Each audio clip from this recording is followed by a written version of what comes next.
Madam आपल्या घोडेगावचे उपाभियंता सन्माननीय पवार साहेब, शाखाधिकारी सन्माननीय बांगर साहेब, दुसरे शाखाधिकारी खडसे साहेब, तसेच या ठिकाणी उपस्थित असलेले सर्व घोडेगावचे ग्रामस्थ, या जलयात्रेसमोर आलेले सर्व पदाधिकारी आहे. अहिल्यादेवी होळकरांनी पाण्याच्या बाबतीत बंधारे असतील, नदी असतील, नदीवरील घाट असतील, या बाबतीत अतिशय चांगलं काम या ठिकाणी केलेलं आहे आणि त्यांच्या नावाने ही यात्रा निघालेली आहे. निश्चितच या यात्रेचे कौतुक करावं थोडं आहे. मी पुन्हा एकदा आपल्या सर्वांच्या वतीने या ठिकाणी या यात्रेचं आणि सन्माननीय सुजयदादा विखे पाटील यांचं मनापासून स्वागत करतो आणि सरपंच राजेंद्र देसाई यांना विनंती करतो की आपण सन्माननीय सुजयदादा विखे पाटील यांचं या ठिकाणी स्वागत सन्मान करावा.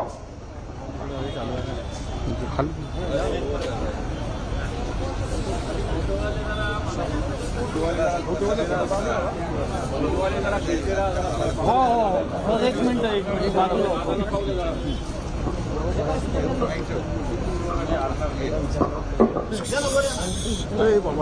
दादा या बाजूला हो ना सर, या जवळ.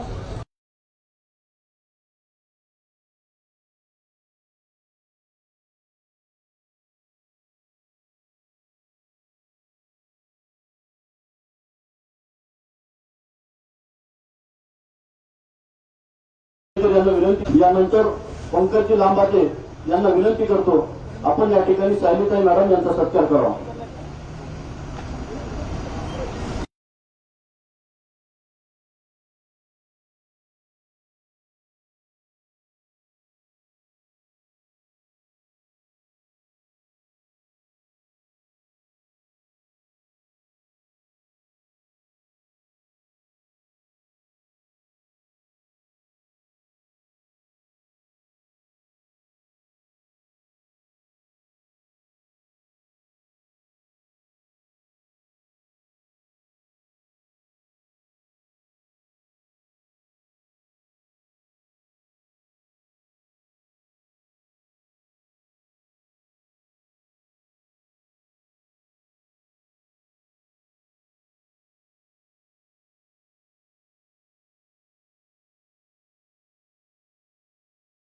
आपण या ठिकाणी सर्वांना संबोधित करावं.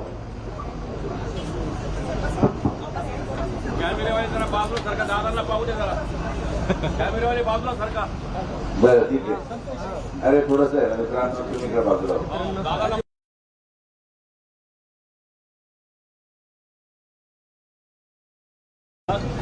पुण्यश्लोक अहिल्याबाई होळकर यांच्या 20 शताब्दी सोहळ्यानिमित्त राज्याचे लाडके मुख्यमंत्री माननीय देवेंद्र फडणवीस साहेबांच्या मार्गदर्शनाखाली आणि महाराष्ट्र राज्य जलसंपदा विभाग आणि जलसंपदा विभागाचे मंत्री माननीय विखे पाटील साहेबांच्या नेतृत्वामध्ये घोडा ते नर्मदा या जल यात्रेचं आगमन आज घोडेगाव या गावामध्ये होत आहे. या यात्रेनिमित्त घोडेगाव ग्रामस्थांच्या वतीने, देसरडा परिवाराच्या वतीने स्वागत करण्यात आलेले मी त्यांचे आणि तमाम ग्रामस्थांचे, ग्रामपंचायतीचे, सोसायटीचे आलेल्या तमाम आमच्या माता भगिनींचे मनापासून आभार व्यक्त करतो. आलेले सर्व सन्माननीय जलसंपदा विभागाचे प्रमुख अधिकारी, आलेले सर्व सन्माननीय पत्रकार, ग्रामस्थ आणि मित्रांनो, या यात्रेची सुरुवात काल तोंडी या गावापासून, ज्या ठिकाणी पुण्यश्लोक अहिल्याबाई होळकर यांचं जन्मस्थान आहे, आणि आज ही यात्रा दुसऱ्या दिवशी शिर्डी येथे मुक्कामाला जाणार आहे. या यात्रेचा उद्देश एकच होता की माननीय मुख्यमंत्र्यांची ही संकल्पना आहे की जे काम पुण्यश्लोक अहिल्याबाई होळकरांनी आपल्या जीवनामध्ये केलं, जलसंधारणाचं काम असेल, ते काम या 20 शताब्दी सोहळ्यानिमित्त महाराष्ट्राच्या या नव्या पिढीपर्यंत पोहोचावं आणि पाण्याचं महत्व हे सगळ्यांपर्यंत पोहोचवण्याचं जी जबाबदारी आहे ती आपल्या जलसंपदा विभाग महाराष्ट्र शासनाने घेतलेली आहे. पाण्याचं महत्व घोडेगावपेक्षा जास्त कोणाला माहिती. आपली पाणी पुरवठा योजना तशीच बंद आहे. त्यामुळे या जल यात्रेनिमित्त मी घोडेगाव ग्रामस्थांना शब्द देतो की यात्रा संपल्यानंतर पहिली मीटिंग जी आपण घेणार आहोत ते घोडेगाव पाणीपुरवठा योजनेची आहे. नेवासा तालुक्याला आमदार विठ्ठलराव लंगेंच्या नेतृत्वामध्ये आपल्याला अधिक पुढे घेऊन जायचंय. जसा जसा वेळ मिळेल तसा आपण नेवासा तालुक्याच्या प्रश्नांवर हात घालणार आहोत.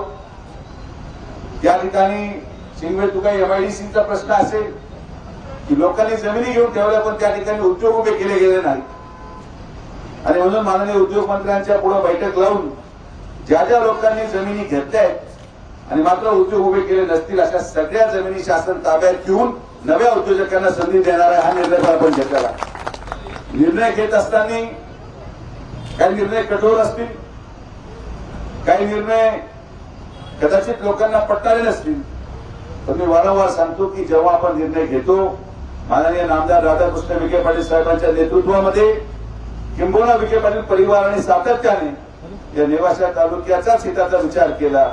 नेवासा तालुक्याचं पहिलं परिवर्तन हे आमदारांच्या माध्यमातून झालं, दुसरं परिवर्तन हे नगर परिषदेच्या माध्यमातून झालं आणि आता तिसरं परिवर्तन येणाऱ्या जिल्हा परिषद आणि पंचायत समिती निवडणुकीमध्ये महायुतीची सत्ता प्रत्येक भागामध्ये आपण आणणार आणि आपण गावाचा विकास करणार. मला तुम्ही नव्हते तेव्हा सरपंच भेटले. सरपंच म्हटले पाणी पुरवठ्याचं झालं, मग त्यांनी मागणी केली दलित वस्तीची रस्त्याची. त्यांना नुसतं बसल्या बसल्या एका चहावर आपण 30 लाख रुपये मंजूर केले आणि गावाचे कामं करणार. कामं पटकन झाले पाहिजे. आपल्याला दुर्दैवाने राजकारणामध्ये सवय वेगळ्या लागल्या. आपल्याला एखादा नेता जो सर्वसामान्याचा वाटतो, आपल्याला वाटतं की तो आता सामान्यासारखा फिरतो तोच खरा नेता.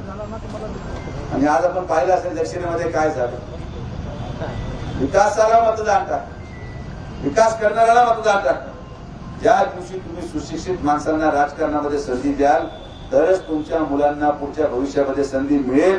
आणि हेच काम पुण्यश्लोक अहिल्याबाई होळकरांनी केलं की शिक्षणाचं महत्व या महाराष्ट्राला या देशाला देण्याचं काम केलं. आणि त्या शिक्षणाचं महत्व ज्या दिवशी या जिल्ह्याच्या प्रत्येक नागरिकाला पटेल त्या दिवशी आपल्याला एक उज्ज्वल नेवासाकडे वाटचाल करता येईल. आज आपल्या घोडेगाव ग्रामस्थांच्या वतीने सर्वांनी एवढं मोठं स्वागत आमचं केलं. आपल्या सगळ्यांचे मी मनापासून आभार व्यक्त करतो. आपल्या सगळ्यांचे आशीर्वाद या यात्रेला मिळावेत एवढीच आपल्याला इच्छा व्यक्त करतो. थांबतो. जय हिंद, जय महाराष्ट्र, जय श्रीराम. बंद करा. इकडे कॅमेरा.